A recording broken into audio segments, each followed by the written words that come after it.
Some call it the gateway to Silicon Valley, but a closer look reveals a diverse community, rich in history with a deep connection to nature. But as the Bay Area's fourth largest city, Fremont is dealing with pains of its own, including the issues of homelessness and housing affordability. A lot more than I ever realized, and it's growing. We sat down with 55-year-old Rhonda Salatis. She told us she was born into a wealthy family in the area, but has lived on the streets of Fremont for nearly a decade. You feel powerless. I mean, I feel powerless. I have 4 kids. Well, one of them, my oldest, was killed. And my 2 daughters, they too are homeless. So let's talk about the numbers, because they don't lie. Fremont has the 3rd largest homeless population in Alameda County behind Oakland and Berkeley. As of January of this year, the city's biennial survey counted 608 homeless people. That's up 27% since 2017. Alameda County saw a 43% increase in that time. Do you think the city is doing enough to help the homeless? I think they're doing what they can with an awareness of,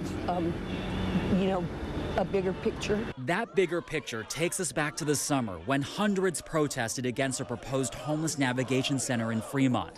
After months of debate, members of the city council, including Mayor Lily May, made the decision to put it in a parking lot behind City Hall. Why did the city council decide this was the best spot? This is the best location for the Navigation Center because there's so many resources nearby.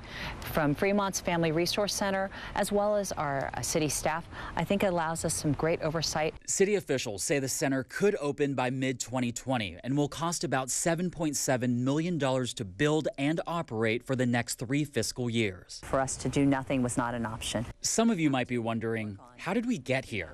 California is short millions of housing units, and wages haven't kept up with the rising cost of housing, especially for those who are low income. The homeless problem has become more visible, and it's impacting everyday life for most citizens in Fremont. Fremont resident Louis Shequin is the executive director of Abode Services, one of the region's largest providers of permanent supportive housing for the homeless. I want my community to be healthier.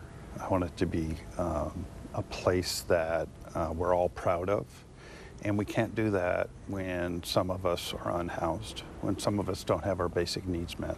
It's estimated that for every person who gets housed, there are 3 people who are newly homeless.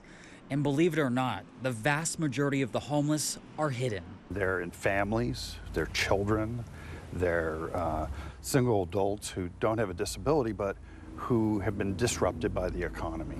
This is a crisis that weighs on the minds of many, including the congregation at Centerville Presbyterian Church. We have a group of volunteer chaplains that sit with people and just listen to their story, and the whole idea is just to embrace their journey right now and help us to understand what it is. Fremont is an affluent suburb where the average home sells for $1 million. But there is still space to build here, and the city has been aggressive with planning for a future that includes more transit-oriented developments, such as these units under construction close to the Warm Springs BART station. Habitat for Humanity East Bay Silicon Valley has also been working with the city on projects like Central Commons, which will eventually be home to more than 30 families who have all had a hand in helping to build it through sweat equity. I was overwhelmed, and I thought to myself, there's no way I'm going to be able to do this as a single mom, working full-time. San Jose native Julieta Aquino thought about moving to Texas to save money, but can now stay here to raise her daughter closer to family. Just realizing that I'm walking up the stairs to my room and saying goodnight to my daughter in her room, that's just every single day. I'm just amazed at how far I've come. California as a whole has a long way to go in terms of making a dent in the issues of homelessness and housing affordability. But you can't say the folks in Fremont aren't trying to help. Bring everyone together and recognize how can we address these solutions rather than just complain or worry, but to actually take thoughtful action. A community working tirelessly to do its part to build a better Bay Area. I think we need to do a better job of meeting each other, talking to each other, hearing from each other. And when we do that, then I think some of this fear will go away. Finding some common ground. Exactly. Common ground.